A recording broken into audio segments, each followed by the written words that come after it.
All right, so today we're gonna take a deep dive into a story about a guy where ambition and deception Ooh. kind of go hand in hand. Yeah.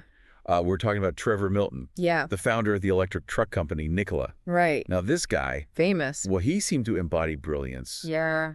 but also a blatant disregard for the rules. This is a guy who really embodies the heart of our grifter or gifted question, right? Yeah. How do we separate the true visionaries Right. from the ones who just really know how to sell something? Yeah, it's a really tough question. And in Milton's case, I think it's a really blurry line. Yeah, for sure. He had this almost like messianic zeal for disrupting the trucking industry, Yeah. but that same energy kind of fueled some really questionable choices. Yeah, exactly. So it's an interesting story. Yeah, and to get to the bottom of this, we have a ton of evidence. Oh, yeah. We have court documents, we've got articles, Right. we even have some of his social media posts. All receipts. Yeah, so let's go back to the beginning. Oh. Yeah. So for anyone who isn't familiar with this story, Yeah. Milton's story actually starts pretty far from the world of electric vehicles. Okay. He starts with an alarm company. Huh. Interesting. Then he moved into natural gas engines for trucks. Oh, okay. So it wasn't until 2015 that Nikola was actually born. Got it. And the company was focused on these hydrogen-powered semi-trucks. I think it's really fascinating that he went from natural gas to hydrogen. Yeah. This was around the time that the electric vehicle market was getting hot. And Yeah. hydrogen was like this sexy, kind of futuristic fuel source. Yeah. So it begs the question, was he truly prescient, Right. Or was he just really good at attaching himself to the next big thing? Yeah. Even if the tech wasn't quite there yet. Well, whatever his motivation was, the market absolutely loved it. Oh, yeah. So Nikola goes public in 2020, Uh-huh. and all of a sudden, their valuation is over $30 billion. Oh, wow. That's billion with a B. Billion with a B. Yeah. That's insane. They even partnered with General Motors. And it made it seem like Nikola was really going to revolutionize the trucking industry. Yeah, they were on top of the world. Talk about a quick rise to the top. Yeah, I think it's important to point out that that quick rise is kind of key here. Okay. Because startups, especially in a disruptive tech space, Yeah. they can see their valuations go through the roof really quickly. Right. But Nikola's was particularly steep. Yeah. And that kind of growth For sure. attracts all kinds of attention, good and bad. Mm. And in their case, it attracted the attention of a firm that is known for popping those inflated bubbles. Oh, yeah, I know who you're talking about. Hindenburg Research. Hindenburg Research, yeah. They're infamous for those short-selling reports. Right. Now, to be fair, their whole business model relies on companies failing. Yeah. So their motives are always a little Suspects. suspect. Yeah. Right. But they have been right a lot. Yeah. They have a good track record. And their reports have actually started major investigations Oh, yeah, for sure. and even convictions. And their September 2020 report on Nikola Yeah. was a bombshell, Oh, yeah. to say the least. Yeah. So they accused Milton of basically running an intricate fraud. Mm-hmm. They said that he had made all these wild claims about Nikola's technology and their progress Right. that simply weren't true. Yeah. The most infamous example, I know what's coming. a promotional video Yeah. showed a Nikola truck cruising down a highway, Uh-huh. and it looked like it was being powered by their amazing new technology. Yeah, totally. But it turns out the truck was literally just rolling downhill. Oh, my God. It's almost funny, It is kind of funny. except for the fact that this was being presented to investors Right. as evidence of their groundbreaking tech. Yeah, so messed up. Right. Yeah. Yeah, I think it's a perfect example of how easy it is to manipulate people's perceptions. Yeah. Especially with video. Yeah. Like the average person watching that video would have no idea. Right. And this is where I think that visionary facade starts to crumble a little bit. Yeah. Because it makes you wonder, was Milton really naive enough to think that he could get away with this? Right. Or did he really believe his own hype? Yeah. Good question. So it's tough to say. Well, Milton's defense was basically, I believed it, so it wasn't a lie. Oh, really? Yeah. He argued that any misrepresentations were totally unintentional, Okay. that he was just trying to get people excited about his company. Mm. He even compared himself to Elon Musk Oh, wow. and his bold predictions about the future. Okay. You know? That's a defense that we've definitely heard before. Yeah. Like, it's the classic fake it till you make it startup mentality. Right. But, you can take that too far. Sure. And there's a big difference between being optimistic about your company Right. and just straight up lying to people about what it can do. Especially when you're asking people to invest their money Right. Their hard-earned money. and the jury agreed. Oh, they did. Yeah. In 2022, Milton was found guilty of securities fraud. Wow. He got 4 years in prison, Oh, wow. 3 years of supervised release, Okay. $1 million fine, Wow. and he had to forfeit some property. That is a pretty significant fall from grace for Yeah. someone who was once considered, a revolutionary. Right. So the legal system ultimately decided that he had crossed the line, Yeah. that it wasn't just overly enthusiastic optimism, it Yeah, was criminal. Well, but the story doesn't end there. No, of course not. This is where things get really complicated. Okay. Milton is appealing the conviction, Right. and he still says he's innocent. Mm-hmm. In fact, he's gone so far as to file a multi-billion-dollar lawsuit against Nikola. What? Yeah. Against his own company. Saying he was set up. Wow. And he's pointing to a potential whistleblower Oh, this is juicy. who will supposedly testify that a company executive, Okay. and not Milton, Okay. was the one who orchestrated that infamous downhill truck video. This is a twist. Right. Yeah. This adds a whole other layer to the story. Yeah. Because if what he's saying is true, Yeah. it means that the company itself was built on deception. Yeah. Where even the top executives might have been okay with manipulating the truth Yes. to get what they wanted. Yeah. Which makes you wonder, was Milton really the mastermind? Yeah. Or was he just a pawn in a much bigger game? Yeah. That's a great question, and that's what we're going to try to get to the bottom of. I'm hooked. All right, so stay with us. I mean, this whole idea that he was set up, Yeah. it's really interesting because it makes you think about the culture at Nikola.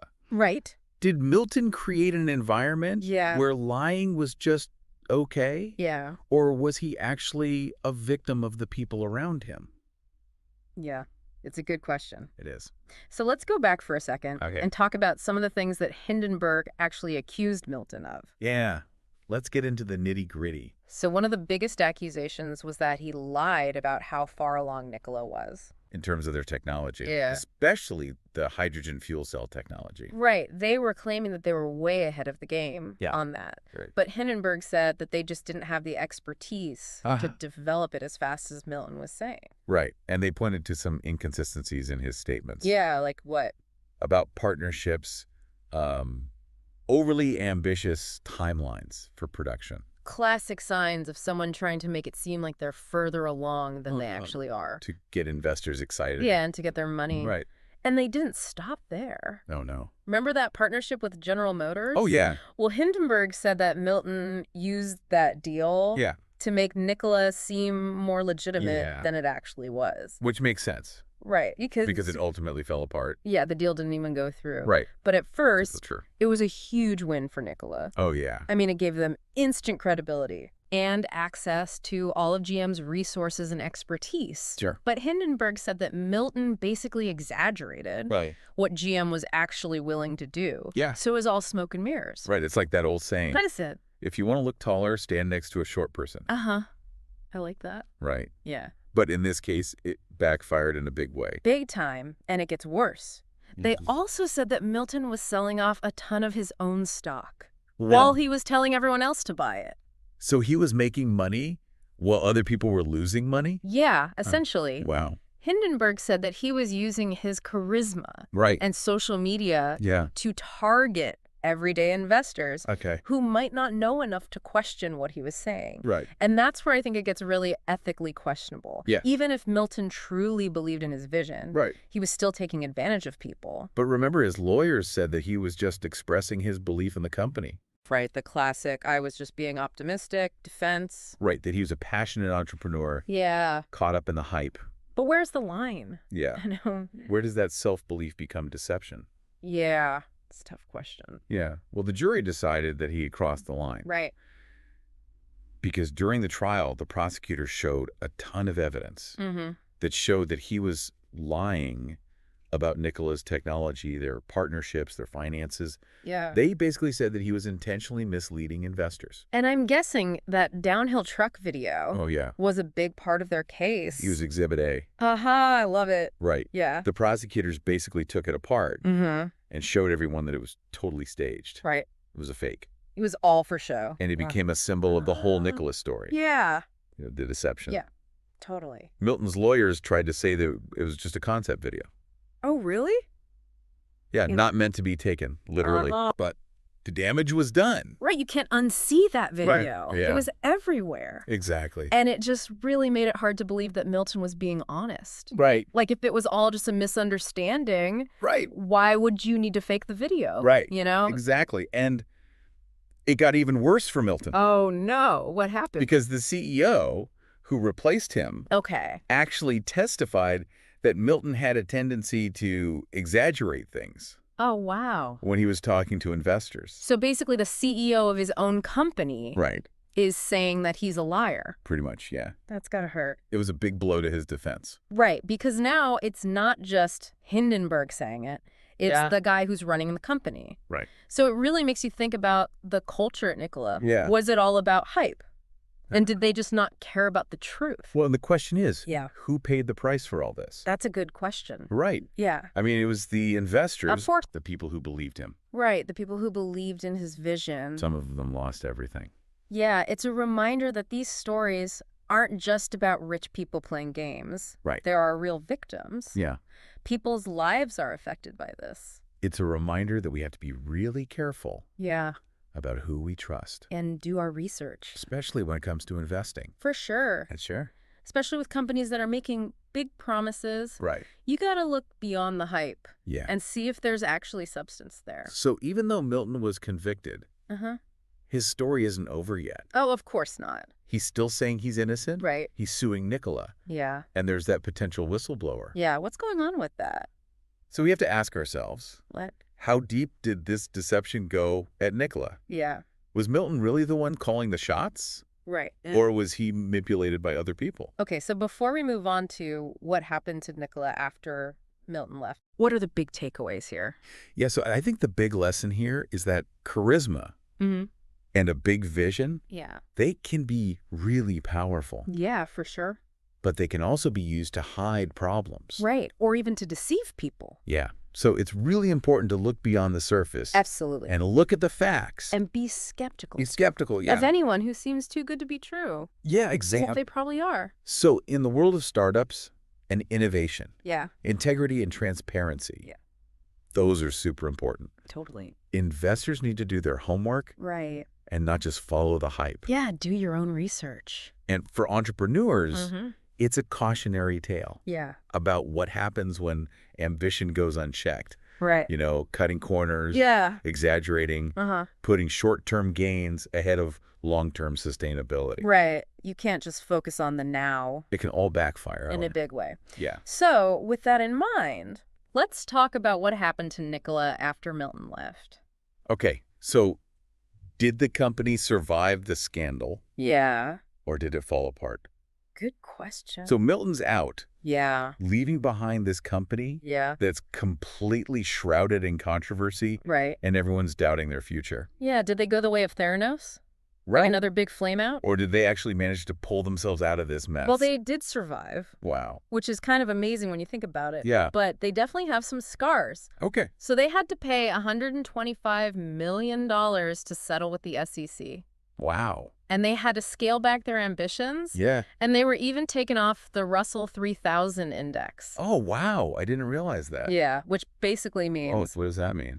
That Wall Street doesn't trust them anymore. Oh, okay. So it's like they got kicked out of the Cool Kids Club. Pretty much, yeah. Ouch.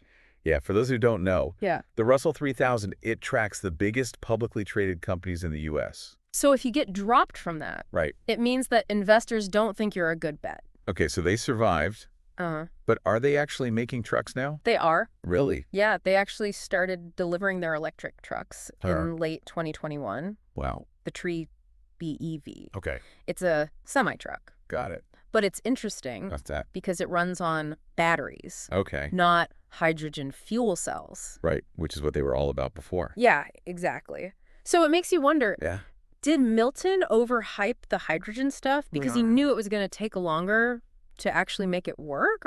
Or did he really believe that it was the future? Yeah, it's almost like they're trying to distance themselves maybe. from all that hydrogen hype by focusing on the battery-powered trucks. Yeah, it's a way to kind of say, hey, we're different now. Right, we've changed. We've learned from our mistakes. But are they actually doing well? Well, not really. They're still struggling. Yeah. Their most recent financial reports show that their revenue is going down. And they're still losing money.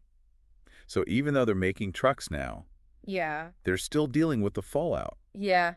I think that's a good way to put it. from everything that happened. It's really hard to regain trust once you've lost it. Especially after a big scandal like this. Yeah, it can take years to rebuild your reputation. And it affects everything. Right, it affects who wants to invest in you, who wants to partner with you, Right. and who wants to buy your products. So it's a cautionary tale for everyone. Yeah, for investors, for entrepreneurs, Right.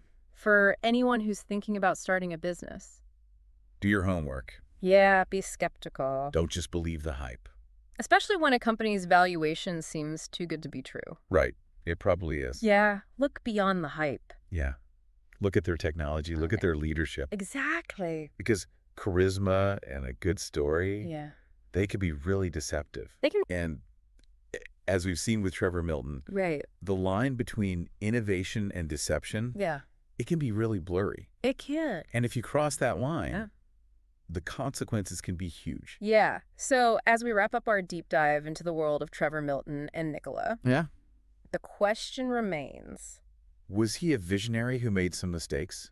Or was he a con man all along? The courts have said he's guilty. Right. But I think it's more complicated than that. Yeah, I agree. I mean, he clearly had a vision. He was passionate. Right. And he was really good at getting people to believe in him. But it seems like his ambition took him down the wrong path. Yeah, he wanted to change the world. Right. But he ended up deceiving people. Classic case of the ends justifying the means. Which never ends well. Yep. So it's up to each of us to decide. Yeah, look at the evidence. God, weigh the facts. Consider all the different perspectives. And decide for yourself. Was he a grifter? Or was he gifted? We've given you the information. Now it's your turn. Thanks for joining us for another deep dive into the world of grifters or gifted. Let us know what you think about Trevor Milton. We'll be back next time with another fascinating figure whose motives and actions have left the world wondering. Are they changing the world? We're just lining their pockets.